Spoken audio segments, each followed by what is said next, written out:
I'm with lightweight contender Ricky Grimes coming off a 37-second knockout of Joaquim Silva at UFC on ESPN 25 this past Saturday. Ricky, how you doing? Doing great. Yeah, I bet. I had a feeling that was going to be your answer with everything that's going on lately. Yeah, it was amazing. 37 Yeah. seconds. I visualized, but I wasn't expecting it. I was ready and prepared to go the distance and push the pace, but got in, got out. Yeah.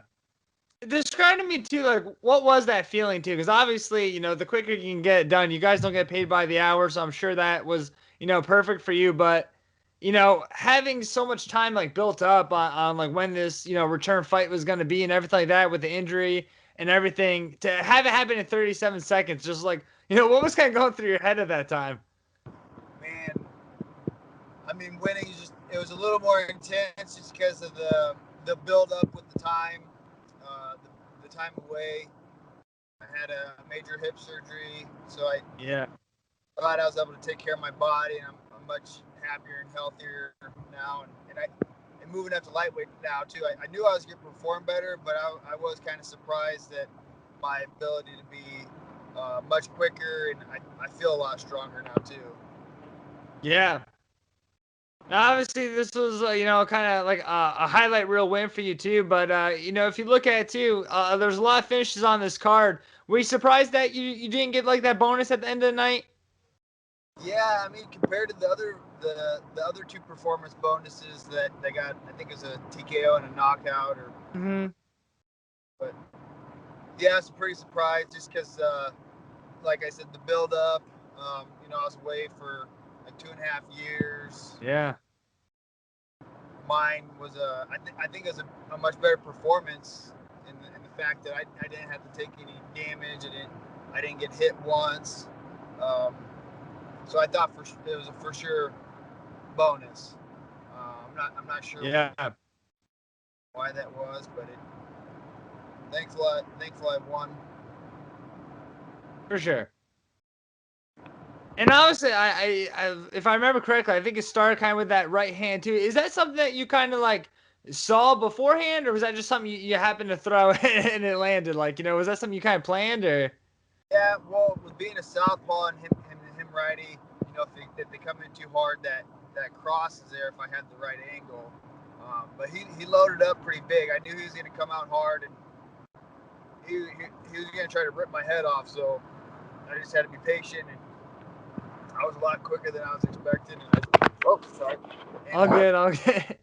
I fist the face pretty quick, and he just went out. When he hit the mat, he kind of woke himself back up, and I just pounced on him and stayed on him.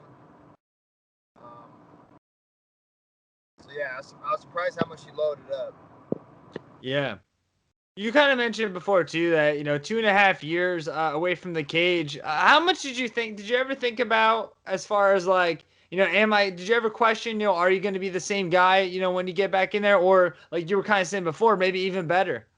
Yeah, I knew I was gonna be better, just because I had time to take care of my body, let my body adjust to a higher weight class, and I figured and kind of knew I was gonna perform a lot better just because I'm healthier now.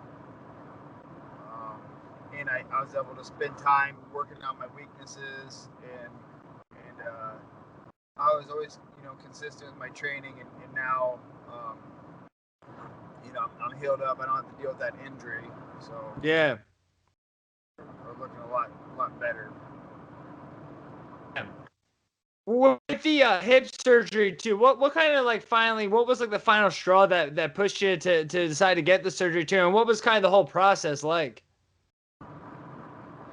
Well, um, before my before my layoff, that last fight was 2.5 years, 3 years ago, or almost 3 years.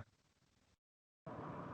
Just having a lot of issues with my mobility, and it was nagging, and I told myself, win, lose, or draw after this fight, I need to take care of it, and so I just I finally went through with it.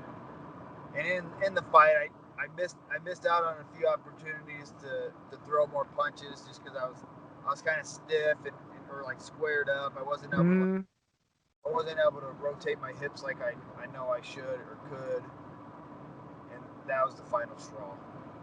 Yeah.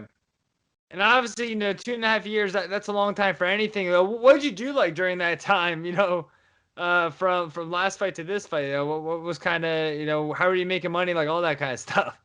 Patiently waiting. Yeah.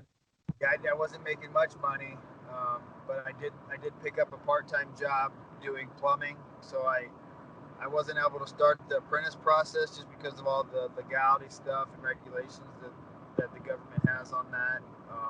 It wasn't feasible for the company to do it. They would have if I was full time, but I still needed to train, and I had some other stuff going on. And then I did some tree removal work as well. There was a kind of a crazy storm that came through Iowa. It was a land hurricane actually, and Oh, wow. it messed up. I think it was a third of Iowa's crops. So it was last year, summer fall time. It messed up a third of the crops, and did a lot of that work, climbing on houses and cutting these trees off these houses, and a lot of cleanup is pretty serious work. I almost cut my leg off. Actually, I got a scar on my thigh that I can see right now, but kind of hacked at my leg a little bit with a chainsaw. Oh my goodness. Stitches or anything. I was like Shit. going at it. A tree kind of rolled and hit the saw into me. And I didn't realize I was cut at first. It just felt like a burning sensation. It's like, oh shoot, the chain was still running, and luckily Wow. my pants and tough skin stopped the chain from moving, and I wasn't too damaged, but it just kept at it. So that stuff like that, just some side cash jobs, kind of got us by. Yeah. That's insane, though. I mean, thank God it wasn't any worse. Yeah, there was another guy that he got the same spot. It was an older guy working with us, and he had to go to the emergency room and get stitches. And normally we wear like these Oh my goodness. chaps, and so I'm left-handed. I was holding. They make chainsaws that are kind of ambidextrous, but with power tools and chainsaws, some of the most common injuries with power tools and things like that is using them with the wrong hand. So I was holding it a different way. So when it went down, it just naturally like turned a certain way because I was holding it with the opposite hands. Ah, okay. And making sure I buck everything down good. It was intense. I chopped some huge trees up. It was a lot of damage. It was wild. Yeah, yeah. Now, like, as far as like that goes, and also like the plumbing too, were those things that you've done like before, like fighting, or were these things that you kind of picked up like during this time? I've always kind of done some general construction stuff. I did roofing as a kid, or just outside of high school, and during high school I did some roofing, and I've done fence work and landscaping. My dad Okay. construction business, and we've always helped him out with things, and um, helped other families out on their farms or things like that. So I've always been kind of handy with stuff like that. Yeah. Plumbing, yeah, that was a new trade that I picked up and learned. So I've done everything from a septic tank out the roof of your house, replumbed and gutted homes and replumbed them and troubleshooted and fixed things. So it saved us a lot of money working on our own stuff, and I For found sure. Yeah. there's a lot of money when it comes to that type of stuff. Yeah, absolutely. Do you enjoy that kind of work? Yeah, I like working with my hands and kind of problem solving. Um, it's not so much fun getting in crawl spaces or crawling around in an attic for a day, I'll do it, and I don't complain about it. But there's some aspects of it that kind of suck. It can get kind of shitty. Yeah, yeah. I was waiting for that joke. It gets kind of poopy.